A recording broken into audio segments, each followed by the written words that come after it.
Moi aussi, je connais une tante là-bas qui est là-bas. On a 5 personnes qui réfléchissent. Quand ils vont gagner 10 000, par exemple, sur le projet, c'est vrai qu'ils vont se partager 2 000, 2 000. Hein. Mais ce qui est intéressant, c'est que après ce business, comme ils sont contents, l'autre va dire, ah, moi aussi j'ai un autre business. Les gars, venez, on va faire ensemble. Tu aurais pu prendre seul le projet, tu vas manger les 10 000.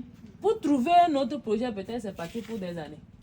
Alors qu'en étant 5, comme vous avez fait l'expérience, ça s'est bien passé là. À chaque fois, vous mettez vos forces. Donc moi, ce que j'ai envie de vous dire, c'est que vous êtes très bien partis. Je suis très fière de ce que j'ai vu. Maintenant, il y a un défi quand on se met ensemble. Le défi, c'est que vous avez des personnalités différentes. Lui, elle, son histoire n'est pas la même que lui, son histoire. Donc, la façon dont elle réagit, quand on va dire, eh, viens ici, l'autre ne va pas réagir comme ça. Donc, vous devez apprendre à vous connaître et à vous accepter. Ça voudrait dire quoi?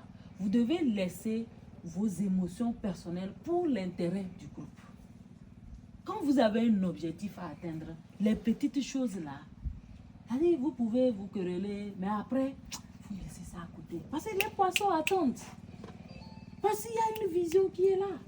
Parce que vous tous, vos cerveaux ont besoin de réfléchir. Est-ce que vous voyez? Ça, c'est très important. C'est la première chose. La deuxième chose que j'aimerais vous dire, c'est que quand vous êtes ensemble, chacun doit savoir qu'est-ce que j'ai de si particulier à apporter. Parce que vous tous, vous avez un don unique à vous. À part la technicité, vous avez tous fait IFAD, vous avez la compétence, c'est pas seulement ça. Il y a elle peut-être qui est très douée pour gérer un aspect que l'autre n'a pas.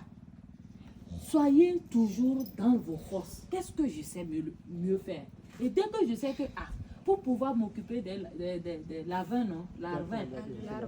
Les larves. Voilà. Pour s'occuper des larves, moi je suis douée pour ça. Je n'ai même pas besoin qu'on me force la main. Dis, oh, pour les larves, je m'en charge. Je le fais tellement bien que personne ne peut réussir aussi bien que moi. Parce que c'est là où Dieu m'a donné le talent. L'autre va dire, oh les gars, moi je vais vous faire la pâte. Peu importe que ce soit une femme ou un homme. Moi, la cuisine, j'adore ça. Je me charge de nourrir tout le groupe. Mais vous tous, vous mettez vos compétences. Hein. Ce n'est pas que quelqu'un va juste faire la cuisine. Non, mais à part les compétences que vous avez apprises à IFAD, chacun met quelque chose. Et puis quelqu'un, lui, son rôle, c'est quand il y a vraiment ces choses-là, c'est lui qui calme le cœur. Donc lui, il doit être toujours d'attaque. Dès qu'il y a quelque chose, il désamorce. Oh non, mon ami, ben ça, voilà, il gère ça. Il y a un autre, lui, c'est le gendarme.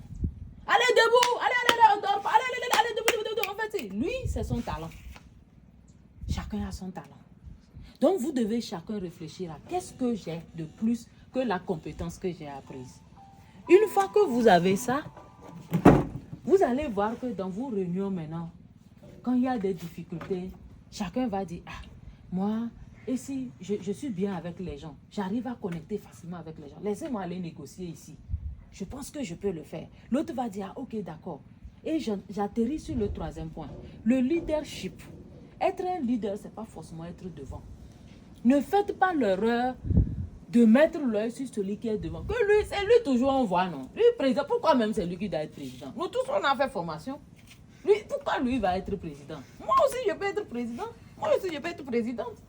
Non, je ne suis pas d'accord. Et puis, il est là, si les autorités viennent, c'est lui on voit. Alors que nous, on est ici, on est sale, on... Non.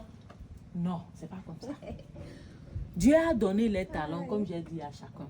Il y a, quand vous savez que lui, là, ou elle, en la mettant devant, c'est ce qu'il faut, effacer vous. Accompagner. Parce que si c'est bon, c'est pour vous tous. Est-ce que vous comprenez? Il y a d'autres, c'est dans les couloirs qui sont efficaces. Lui, il est dans l'ombre. On les appelle les faiseurs de rois. Oui, il est dans l'ombre. Lui, il peut me mettre le cerveau du groupe, mais tu ne le verras pas. Tu viens, tu vois des gens qui sont là. Lui, il est secrétaire, lui, il est président. Mais lui, il est là même. Tu le dépasses même. Ou elle est là, tu la dépasses. Tu ne sais même pas que, en fait, c'est-à-dire que la consistance même de l'union que vous avez, c'est la personne. Mais il faut être humble. L'humilité doit toujours être au cœur de votre fonctionnement. D'accord? Une fois que vous avez les 3 compétences là, la dernière chose, c'est ne soyez pas pressé. Vous savez, quand on veut aller loin, On laisse les choses faire. Soyez comme les arbres. Ils poussent en silence. Vous avez vu un arbre dire, regardez, moi j'ai grandi. Oh, j'ai grandi. Je viens de sortir une branche. J'ai sorti un pied. J'ai sorti une racine. Vous avez déjà vu ça? Ça, c'est un don que Dieu nous fait voir, qu'on peut toucher des doigts. Les meilleures choses poussent en silence. Et ça pousse de façon calme, de façon paisible, et ça prend son temps. Mais quand la base est là, et ça veut pousser d'un coup, tu t'es réveillé un jour, tu dis, oh, mais c'est pas les petits qu'on voit ici à pied avec leur moto là. Les petits là, il a quitté où et puis il est comme ça, déjà tiens loin. Quand tu vois les feuilles de l'arbre là, les racines sont trop enfoncées. Donc actuellement, vous êtes en train de pousser des racines. Comprenez ça. Vous êtes à l'étape des racines. Donnez-vous le temps de pousser les racines. De vous enfoncer au fond. De sorte à ce qu'on peut couper une branche. On peut couper un tronc. Vous allez renaître de vos cendres. Parce que vous êtes trop enracinés. Et pour ce faire, ne regardez pas ce qui brille. Vous allez voir vos collègues, ils vont être dans de jolies voitures, des motos neuves, des téléphones, ils portent des habits chics et tout. Vous draguez même une fille, et vous dites, machin et tout, c'est pas grave. Vous êtes à l'étape de racine. Ou bien un garçon vous voit, c'est toujours les mêmes habits, tout ça là. Les cheveux là, même on ne comprend plus. Le voile là, c'est toujours noir comme ça. Est-ce que vous voyez? Mais vous savez ce que vous cherchez. Vous vous donnez du temps. 1 an, 2 ans, 3 ans, 4 ans, 5 ans de sacrifice. Quand vous allez pousser là, ça la fusée même a menti. Et c'est la vision. C'est aujourd'hui que vous devez semer cette graine-là. Chaque seconde qui passe, quand vous priez Dieu, vous devez toujours avoir la même intention. Seigneur, on a 5 ans. Seigneur, on a 3 ans. Après les 3 ans là, d'ici 2030 là, d'ici 2000 là, nous voulons être ici.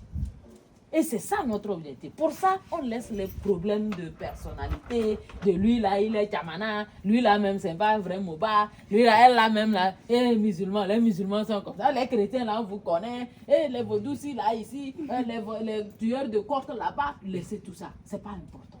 Regardez là où vous voulez aller. Est-ce que vous voyez? Ayez la patience et travaillez en silence. Cherchez à connaître, et je finis par là. Quand vous avez les 4 choses dont je viens de parler là, il faut, c'est-à-dire, ayez faim de la connaissance. Ce que vous avez appris à IFAD, c'est 20%.